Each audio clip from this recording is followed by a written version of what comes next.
Good day, everyone. Daniel here, and welcome to another episode of Learn English Through Stories. Hey there, I'm Sophie. Today we're diving into something that's probably happened to you.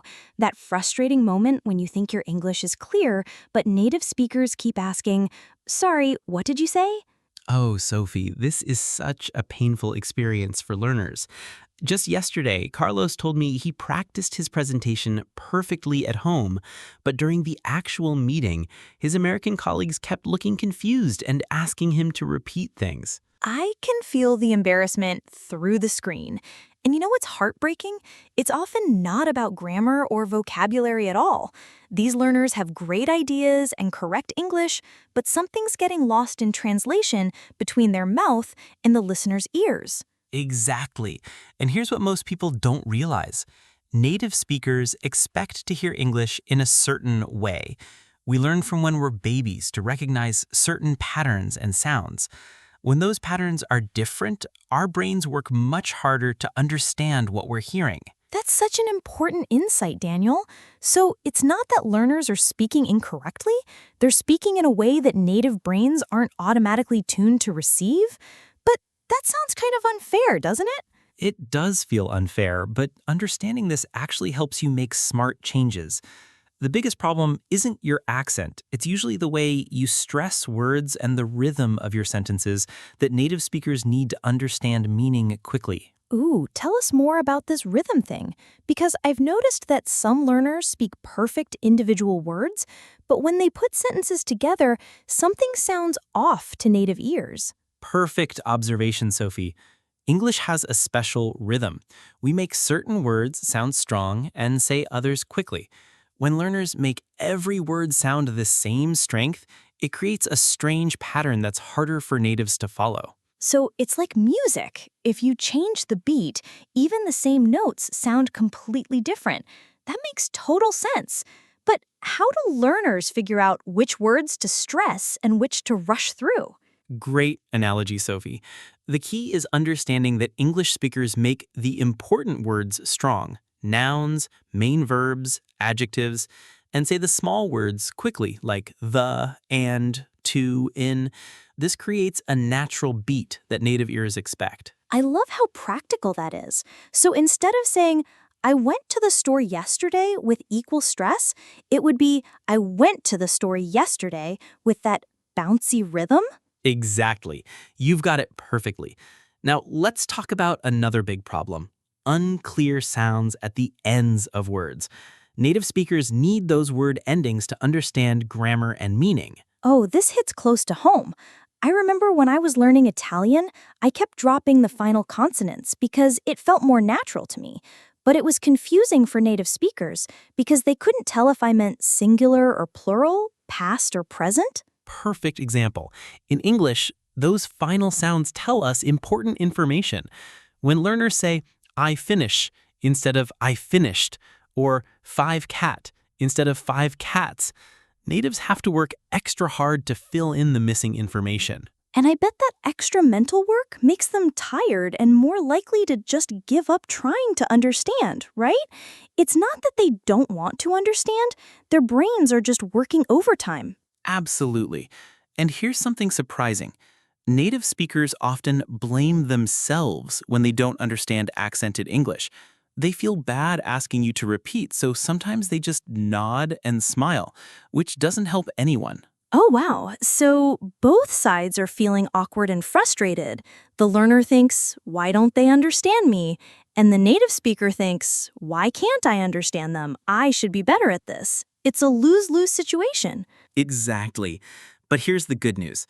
Small changes can make huge differences. You don't need perfect pronunciation.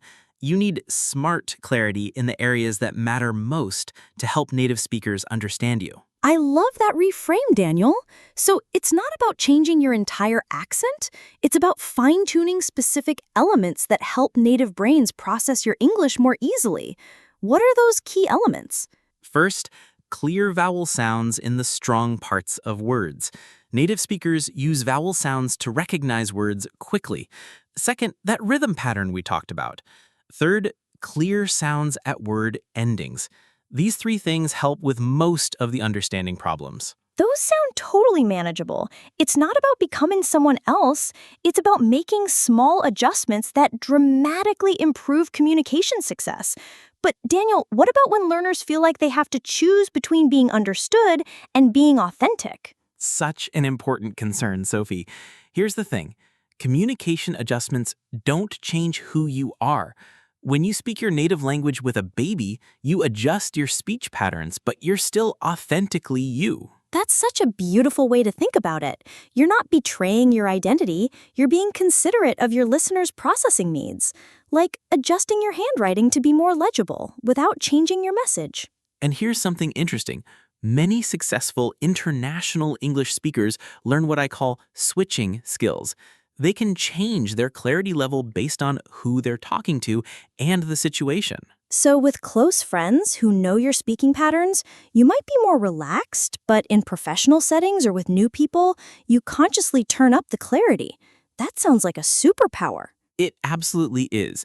And the beautiful thing is, as you practice these changes, they become more natural.